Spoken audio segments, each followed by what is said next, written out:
Thank you. And wow, so many people. So it's really an honor to be here. I've been waiting for this day since I sent my application. So I'm really, really happy to be here. Even better, I'm even happier to see so many of you here. So I'm going to guess some of you are Pokemon freaks. But now, let's start. Who am I? My name is Juan. And normally, from 9 to 6, they call me a software engineer big data at Lobu, which is a dating app in Germany. However, today, I would like to scratch this title, and I want to be a Pokemon data master. Why is that? Well, because in today's presentation, which is titled Detecting Pikachu on Android and More, using TensorFlow Object Detection, I'm going to be talking about Pokemon and data. So please enjoy, relax. It's a really cool presentation, so enjoy. So now, first question, and please do not disappoint me. What is this? No answers yet. What is this?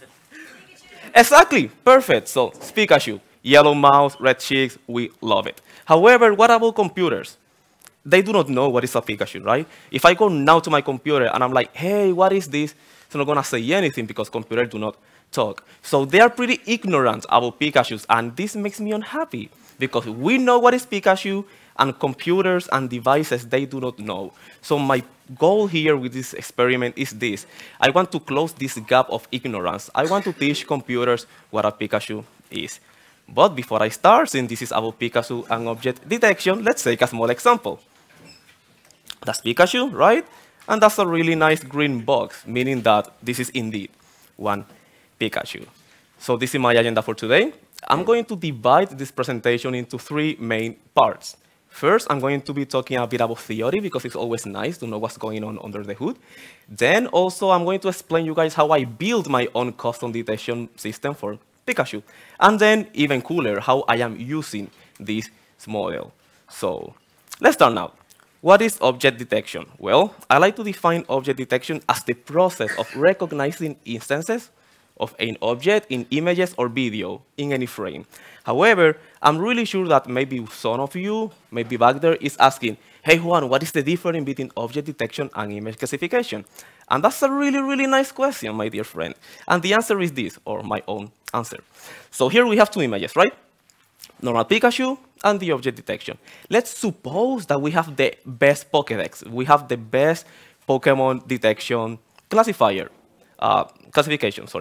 Like we feed one image and the output is going to be Pikachu, right? Really straightforward. X, image, Y, Pikachu.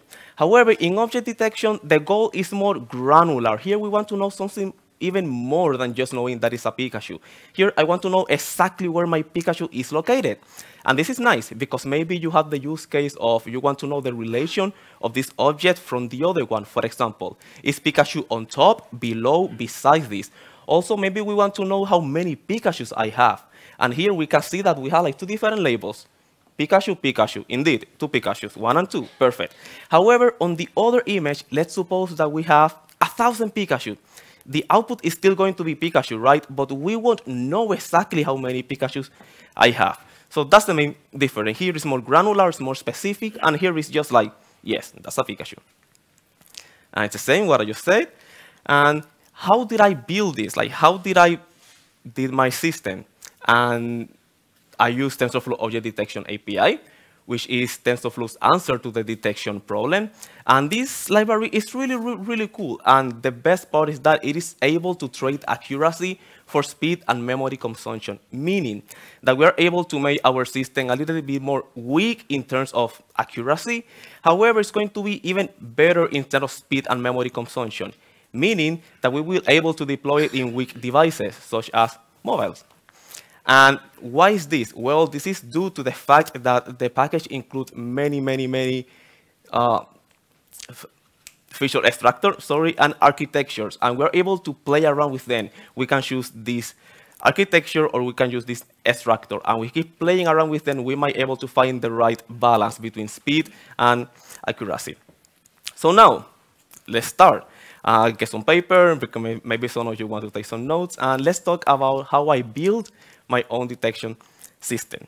First, of course, we need to install TensorFlow. I'm really sure that most of you already have it. But more than that, we also need to clone the repo called models, meaning that we have to go into TensorFlow GitHub. You have to look for the repo called models, and you're going to clone that one. Straightforward, right? But next, we need to create our data set. So simply just guess a bunch of images. I use around 230, and 80% of them were used for training, and the remainder 20% were used to evaluate. And I try to be as diverse as possible. Try using Pikachus from the cars, from the anime, from different seasons of the anime, fan art, and so on. Also, I try to get different positions of Pikachu. But let's be honest, Pikachu is a fake yellow mouse, so every time someone is going to draw it, it's going to focus on the knife. Hey, perfect. Is it working? Nope. Yeah, perfect, okay. So as I was saying, every single time someone is going to draw Pikachu, it's going to focus on the main features, which are the red cheeks, the tail, and the ears. So it was quite hard to get other angles of my dear Pikachu. So after that, we have to label our data set.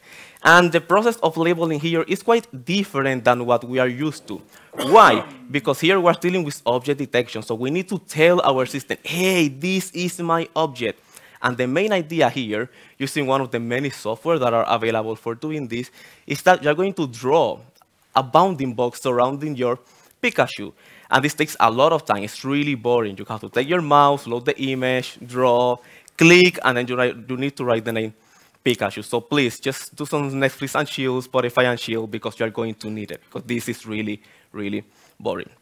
So every time you label one image, this is going to output an XML file, which is going to contain the name of your image, the name of your object, and the coordinate of your object, which in this case is this tiny box that we have here. But TensorFlow, it does not deal with XML. TensorFlow is like, hey, the heck is this? I don't like XMLs. So we need to transform this into a format that TensorFlow knows. And this one is called TF record. And the repo, it already contains all the code, the script that you need to do this. You simply need to specify where are your XML, and this is going to output one nice file called TF record. And I have this script also in my GitHub. I'm going to present the link at the very end. So every time I talk about script or code, believe me, it's going to be on GitHub. So don't worry about that.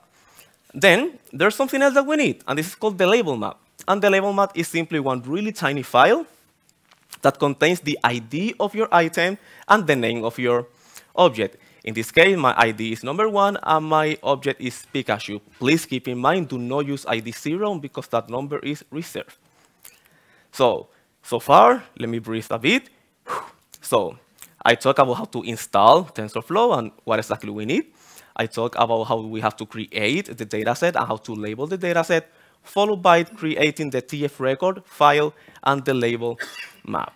Now let's move on to something more interesting. How do we train this? Because this is the good part. So the training here is based on one amazing file. It's called, let's call it the pipeline. And in the pipeline, you specify everything regarding your training.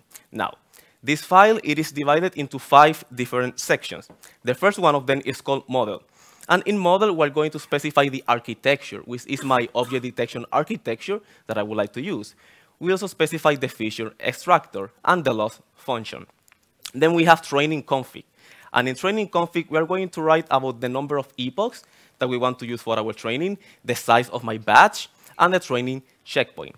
Then we have the train input reader and evaluation input reader. And here we specify where is our training set and our evaluation set. And lastly, there is eval config. And here we're going to write the number of examples that we want to use to evaluate our model. Now, this file here looks quite simple, but in reality, it's really, really complex. Mine is made out of 180 images. However, TensorFlow, they're such a nice guy. So they already provide us with a huge list of example config files that we can use. So we don't have to spend hours and days just like tweaking all these little numbers like training, whatever, like delta and alpha, all these small things that we use for neural network. We don't have to do this. They already did it for us. So instead of spending hours doing this, just go there, just find one, and just play around with it. So now, how do we run this? Well, there is another script in the repo. It's called train.py, and we're simply going to call this script, and we're going to use as a parameter the path to my training directory, which is the directory where you have the TF record and the label map, and then you also need to specify where is your pipeline file. But now, Before moving on and start talking about this and continue talking about this, I would like to make a small stop and talk about which architecture I am using, because like I said, theory is a bit nice. So the architecture I use is called SSD, which stands for single shot detection. And it is called single shot detection because it's going to predict the class of my object and its location during the same shot. The opposite of this is an architecture that requires a second component named the proposal generator to predict the position of the box. And this is an image from the official paper that describes the library. And here we have 3 different architectures: SSD, faster RCNN, and RFCN. And we can see that here, there's only one box after the feature extractor, because everything is going to be performed in one single shot, while the others 2, they have like 2 different boxes. I know it's quite hard to grasp the concept, so if you guys are more interested in this is the name of the paper. It's really amazing and awesome. I have a copy somewhere, so if someone wants to take a look, feel free to ask me. But now, let's move on. How do I evaluate this? I'm training. How do I know if my model is going to be an amazing one or a really boring and shitty one? So they already provide another script called evaluation.python. And when you execute this script, this is going to calculate a lot of different metrics regarding your model. And the one I use personally is called the total loss, because it's obvious. It's always nice to see the loss. And also one use Pascal VOC MAP, mean average precision. However, how do we see this? It's like, yeah, we're calculating all of this, but we want to see them, right? So some of you might know that TensorFlow has a component called TensorBoard, which is its web UI, which can be used for a lot of different reasons. And it is also available for this project. We can see TensorBoard to see the performance of the model. And this is an example of how it looks like. There is like 1,000 of buttons, pretty graph, and so on. So just feel free to play around with it. But even better is that we can see the process of our training right here in TensorBoard, meaning that we are able to see the detections right there. And even cooler, here there's a slider. And this slider is going to move through every single checkpoint of my training. So we can evaluate our training, for example, in epoch 1000, in epoch 2087. So, and it's really nice because when you start from the first one, normally you don't have any boxes, but you can see how the boxes are going to like, pop, to show up. Meaning that your model and your training is indeed working. And how do we run this? Really simple. We run this evaluate.python, and we use the same parameter that we used before. We have to repeat some of them, like training directory and checkpoint directory. They're normally the same one.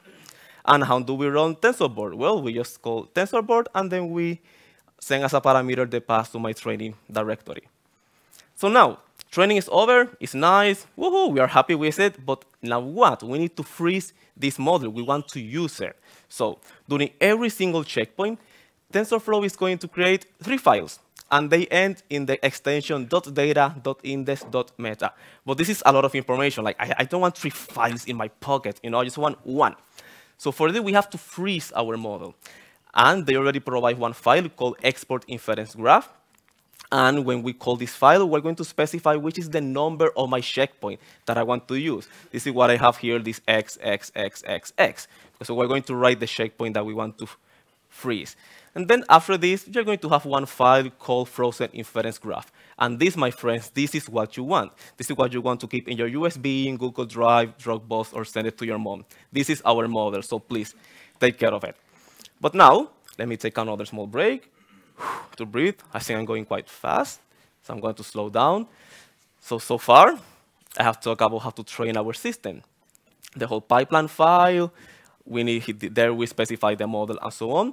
Then I talk about the architecture I'm using, SSD or single shot detection. Then how do we evaluate our model? Followed by this, how to freeze our model. But now the cool part, how do we use this? So I have my model, it's perfect. I want to impress my friends. I want to impress all of you guys. So the first use case that I tried was a really simple one, images, right? And in the repo, there's already a Python notebook, which has most of the code that we need for this, again. And the only thing you need to change, let's say, are some really specific, like where is your frozen model? What is the threshold, the confidence threshold that you would like to use? Also, maybe you want to change the color of the box. Maybe you don't like green, you want it yellow, but because it's yellow, so that's not a good decision, and so on.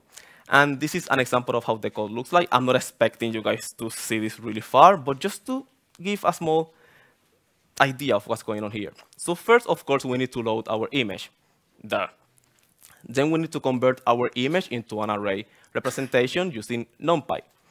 Then we're going to run the TensorFlow section on this. And this is going to return three main things. The one is the box, if there's one box. What is the coordinate on my detection box? Followed by this, we have the score. What is my confidence score? How sure I am that this is indeed one Pikachu and not one yellow blob? Also the class. What is my class? Is Pikachu or is it 0? It's null, it's nothing. Then we call this function called visualize boxes and label on image array using this parameter. And this is the result. Detection boxes and Pikachus. Here we can see 5 different Pikachus.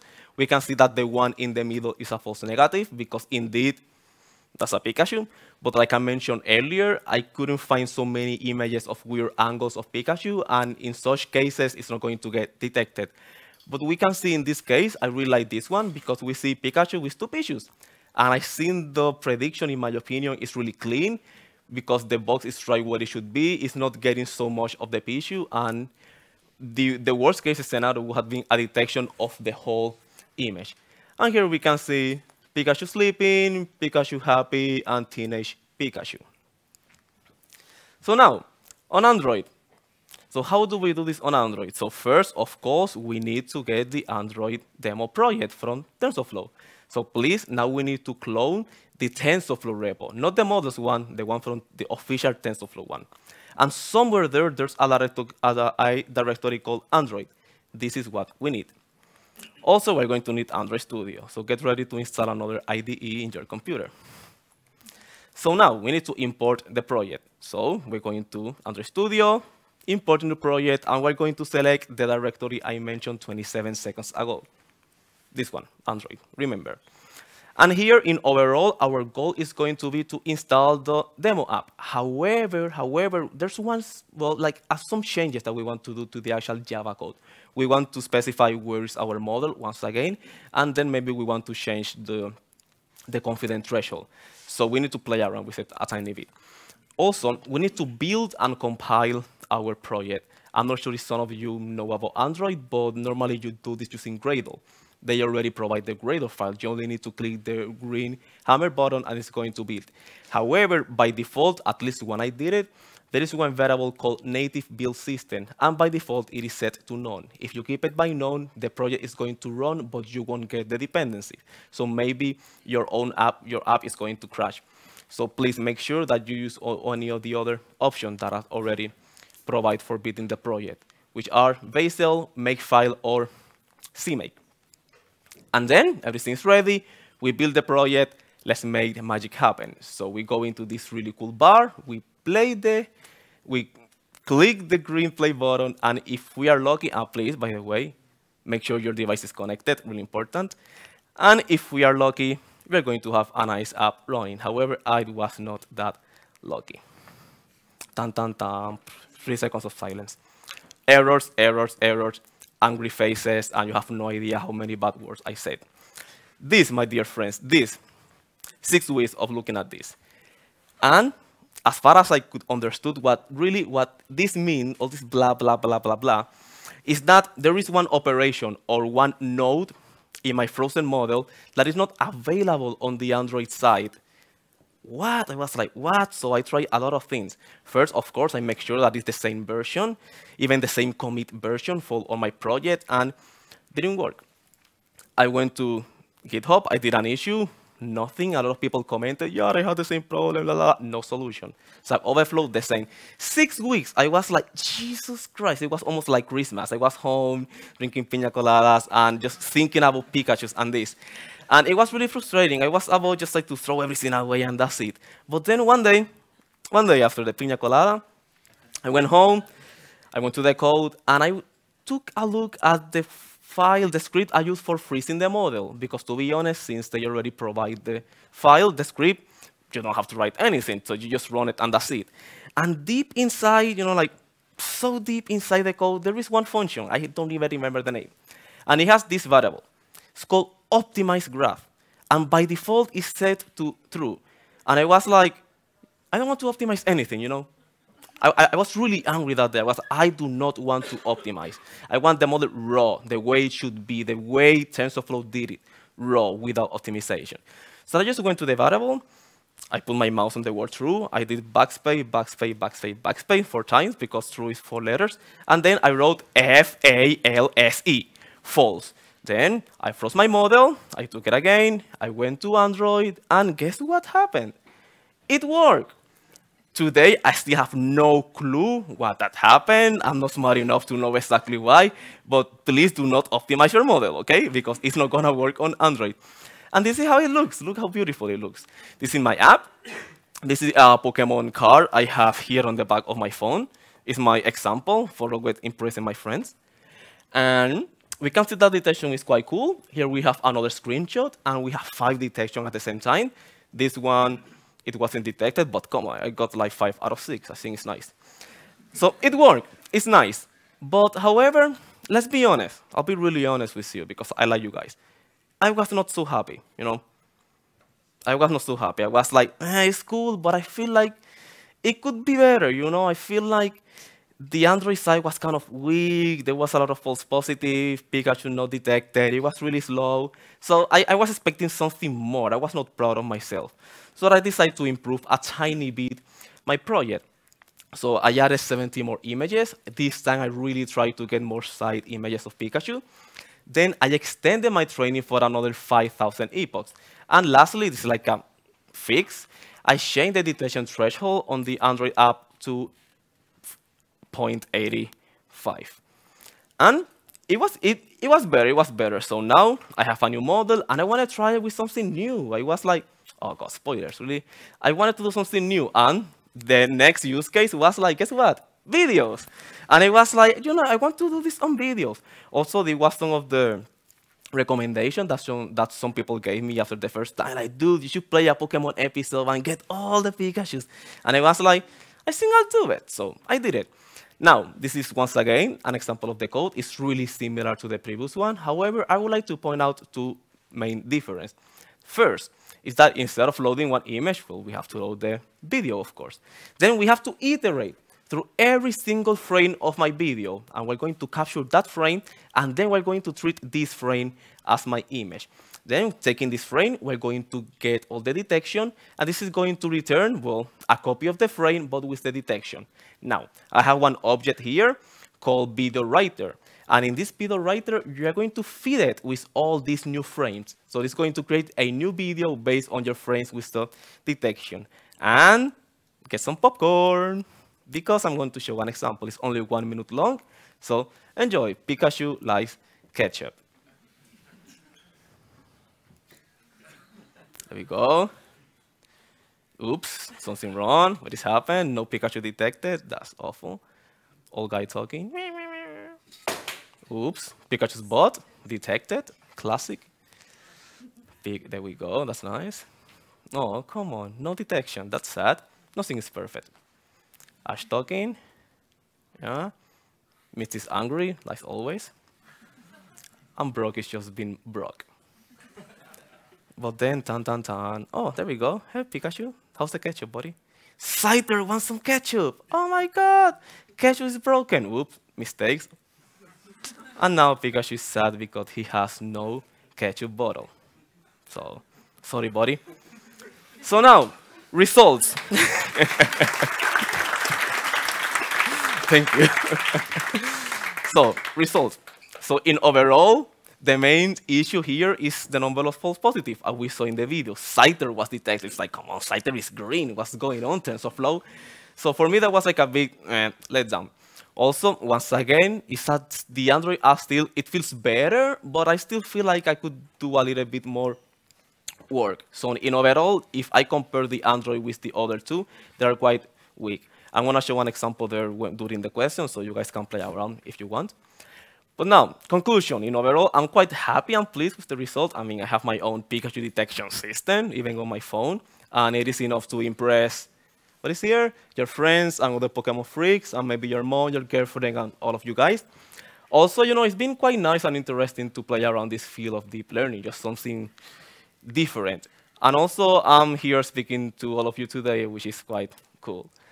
So for the future, I would like to keep improving my training set, maybe to use more images, so like non-frontal images of Pikachu, maybe try another configuration of my feature extractor and architecture, because the one I use is like the weakest one, because this time I wanted better performance instead of memory and speed, because I really, really wanted to have it on my phone. And I'm sure that if I try some of the most complex architecture, I'm going to get a better result, but maybe I won't be able to run it on my phone. And also, I would like to add a second class just to make it more interesting, so maybe Charmander. So that's it. Like, thanks for your time. Here I have all my info. I have my Medium blog, just in case you guys would like to know more. There I have like 2 articles describing this with every single detail. So feel free to read it. If you have any question, please ask me. A lot of people have wrote me like, hey, my model is not working. People that are having the same issue, the thing I say with Android, and I tell them the same. Do not optimize your model. So it's quite nice, really. And yeah. That's it. Credit to some of the icons I use, and thank you.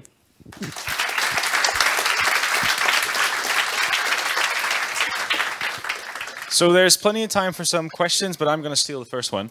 So effectively, you are now building a Pokédex. Kinda. Okay. Yeah. Just out of curiosity, because the model for just Pikachu, how big is that? How big? It's really small. I think it's around 20 megabytes. I have it somewhere, but I have it on GitHub, and I know that GitHub it does not allow such big files, so it's really tiny. But if you would like actually try to make the Pokédex first for the first 150 Pokemon, if it's going to grow, I can't really answer that right now. I'll have to, after I build it with Charmander, then I'll send you an email like, hey, this is now the size of the model. So I'm assuming it's going to grow, but I can't really tell you by how much it's going to grow. Fair enough. Let's have all the Pokemon-related questions. Yeah. Meanwhile, I'm going to set the visor here. You want to do a demo? No, I mean, but while you guys ask, I just want to have this running here quickly. But yeah, feel free to ask me. Thanks for all the Pikachus. I was going to ask about Charmander, but you also answered that. Thank you. Did your training sets also contain photos of nothing, like no Pikachus? Or did you No, like all of them were Pikachu. Yeah, to be honest, I just wanted to make it run, so I just like focusing, okay, this is an Pikachu. I could have tried just like to have images with no label to see if the model performs better, but I was just focusing like, nah, let's just use Pikachu and that's it.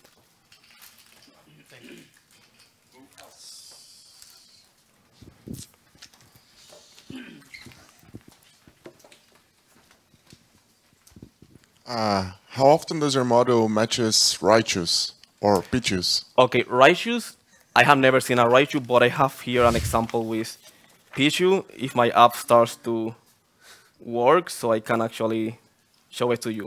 But it actually, like, with Pichus, it happens sometimes, because maybe like the color palette is quite similar to the same as Pikachu, the same color. But Raichu, oh my god, it's so nerd. But Raichu is more like orangey, so maybe it does not detect it, yeah. I mean, but with Raichu, it had never happened. But with Pichu, it happens like all the time. I have here the Pichu to show you, but as always, the demo is not working now. We have 5 minutes, so we can wait. Okay. But a question I suppose I have you tried just putting a picture of a yellow blob? Yeah, and I also have it here, Ah. and it does not get detected, but come on. Okay. Any other questions? Yeah, just feel free to ask. There's another question. Well, I'll struggle here with my... How is the practicality of having models like that on Android phones? Because it seems... I'm an Android dev. And it seems it loads a lot of battery, memory, RAM. For instance, an app is usually about 50 megabytes. It shouldn't be more than that, otherwise people starts uninstalling them. So how far are we to having actually TensorFlow as something that can actually be included in any app? So I think that to really answer that question, I should have trained with the other architectures, because like I said, I used the weakest one, and it was okay. I don't have any issues, but I really would like to try the other one so I can make the difference. From my own experience, I can tell you that it's not like my phone gets hot or anything. No, I mean, it's also like a Pixel 2, so it's quite fine. However, like I don't see any really bad improvement on the battery or the phone getting slow. Like, it works the way it should be, but I cannot did it on purpose. Like, I wanted to use the weakest architecture, so I'll have to try it with the most intense architecture, and then I think I will able to answer that question. Damn. Anyone else? I think everyone's really keen on seeing a demo. Yeah, exactly. I don't really know. So it said like it is connected, right? View. Because, you know... Oh, there's a question? Oh, there it is. Oh, but I'm going to get now one ad because this is my phone. Hopefully I won't get any weird notification. Jesus Lord. Ooh, demo time. Yeah, this is TensorFlow detect. So, Pikachu, right? Phone, camera. Hey! There we go, see? And now, since not everything is positive in life, then false positive. Pikachu, boo! It's not Pikachu, it's Pichu.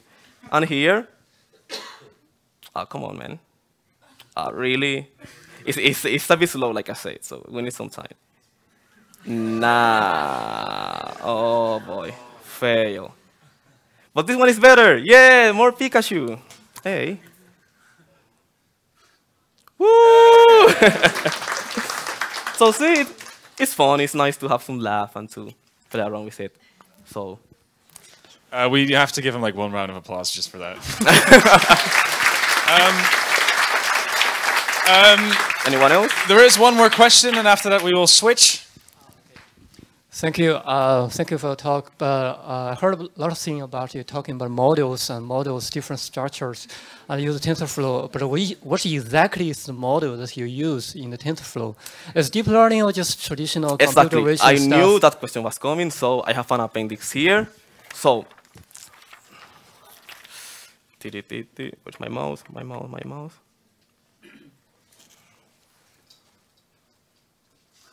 Yeah. Oh, come on, Juan, really? So, the feature extractor, they are actually like ConvNet. They are called convolution and feature extractor. And the one I use is called MobileNet. And it's basically just a neural network, which is going to get the features of your object. And here, this is like a screenshot from the actual specification that the default one I use. And as you can see, it talks about layers and side of layers, activation functions, and so on. So it's really just like a neural network. It's just like a fancy name. The same way we have like AlexNet and GoogleNet and so on, then we have MobileNet. And there's another one that are called like Inception. They really have like fancy names. But for the Android version, I doubt you use this one. You said you use the weakest one? It's this one, yeah. I mean, it's called MobileNet, like mobile, because it's quite weak in compared to the other, which are like Inception version 2, Inception version 3. So they have like more harsh name, we could say, and this is just like MobileNet. No, but really, like if you actually read the specification in the paper, you can see the big difference.